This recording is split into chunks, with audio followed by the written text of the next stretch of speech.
Hey there guys, and welcome back to another reaction video, of course. This time we'll be reacting to SCP-340,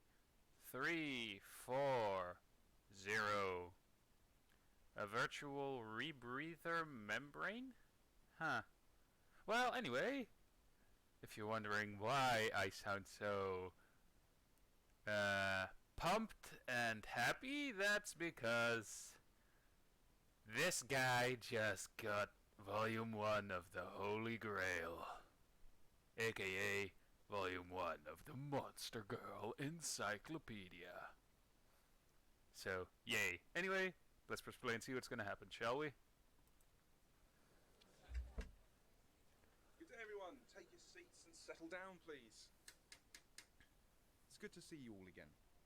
Right, we've had a couple of light-hearted SCPs recently, so it's time to balance out with a more serious one. This is SCP. He says light-hearted, but I've seen them, and they're more like jabs at animation channels that do SCP stuff. So, not gonna lie, but in those videos, I'm getting more like the feeling that he's pissed about it, or not happy that he's losing views to those channels. That's the whole drama thing that's going on with the SCP stuff on YouTube. Anyway, SCP-340. Be warned, this presentation contains scenes of violence and graphic surgery on children. I mean, have you seen the Meat Canyon video I reacted to yesterday?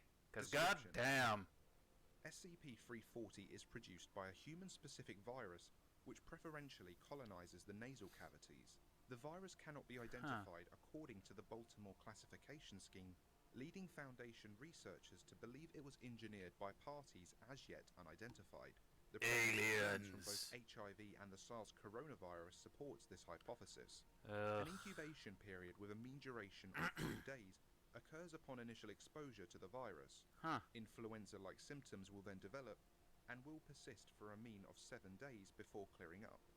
An increased production of mucus has been observed in all cases and will persist after other symptoms have ceased. Virulence is highest during the first 5 days of infection, but viral particles have been detected. Also, this looks disgusting. Foundation trials. Any time after infection, now very a disgusting concentration of carbon dioxide will trigger production of SCP-340. When initially produced, SCP-340 is a jelly-like mucus which exudes to cover the lower half of the face, including the nose and mouth. SCP-340 in mucose form will undergo a catalytic reaction when immersed in water and will set into a bioplastic membrane. The chemical composition of the bioplastic facilitates the process. Although it causes SCP-340 to degrade, the process allows the host to breathe underwater. Neat. The membrane is also and does not inhibit the host's facial movement.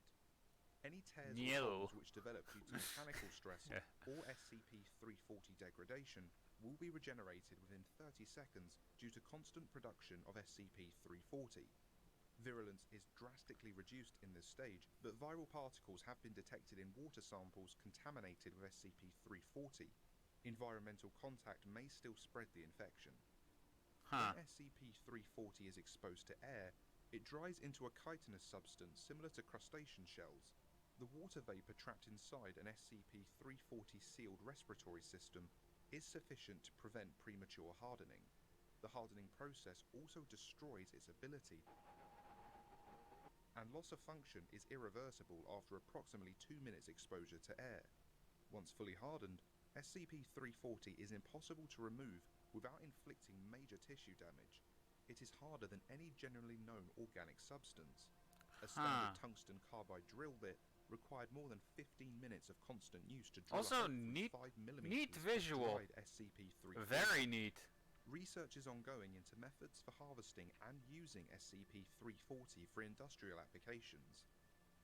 Special Containment Procedures. SCP-340-1, 3, 4, and 5 are to be communally housed in a 10 by 10 by 2.5 meter tank with the water temperature maintained between 25 and 30 degrees centigrade. Antidepressants and broad-spectrum antibiotics are to be administered intravenously every 12 hours. Medicinal compounds may not be added to the standard nutritive paste without approval. All waste products must be properly sterilized. Any personnel who aspirate water from the containment tank must report to medical staff immediately. Addendum 341. Circumstances of retrieval. On the 12 students at a boarding school in the United States began to produce SCP-340 during a swimming competition. 9 of these students died before a Foundation containment team could be dispatched to the site. 5 suffocated when attempts to clear airways of hardened SCP-340 failed. 2 suffocated after attempts to open alternate airways induced hardening of air-exposed SCP-340 in the trachea, and 2 died from dehydration. Upon arrival, the Foundation containment team quarantined the school until the infection's spread could be determined. 4 additional cases were discovered who were not yet producing SCP-340. All 7 were taken into Foundation custody. For a brief summary of the 7 SCP-340 carriers, now denoted SCP-340-1 through 7, see Document 340-1. Addendum 340-2. Well, that sucks. SCP-340 doesn't kill the host's oral bacteria, and the antibiotics can't stave off infection forever.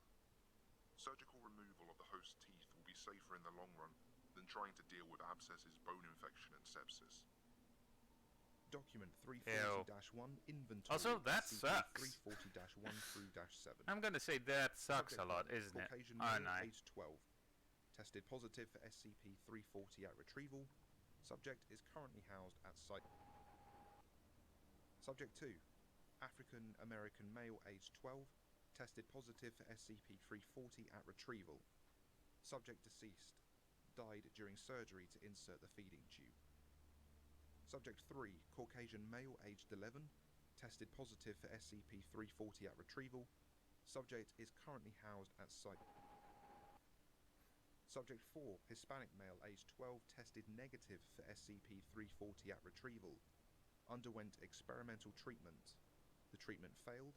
SCP-340 production induced. Subject is currently housed at site. So they infected him, Subject 5, technically. Caucasian male, aged 27. Tested negative for SCP-340 at retrieval. Refused experimental treatment. Voluntarily induced SCP-340 production. Subject is currently housed at site. Subject 6. Caucasian male, aged 12. Tested negative for SCP-340 at retrieval. Underwent experimental treatment. The treatment failed. SCP-340 production induced. Subject deceased. So again, self-termination. And subject 7, they willingly Caucasian infected male, other aged people 13, who were tested negative not for infected. SCP-340 at retrieval. That's the SCP Underwent Foundation for you. experimental treatment. The treatment was initially believed successful. However, the subject died from suffocation due to unexpected SCP-340 production. Well, that sucks. And that concludes this presentation. Hope you enjoyed it. Be sure to like and subscribe so you never miss a single one. And a big thank you, one and all, to all the incredible patrons who keep... Anyway, hope you enjoyed.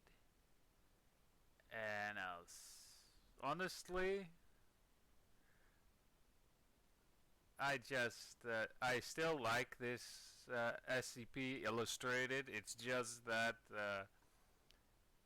I think he deleted that video, but there was he actually I think made a video where he also showed his face, and you know, was saying, "Oh, me and some other bigger SCP channels are losing views to smaller SCP animation channels, blah blah blah."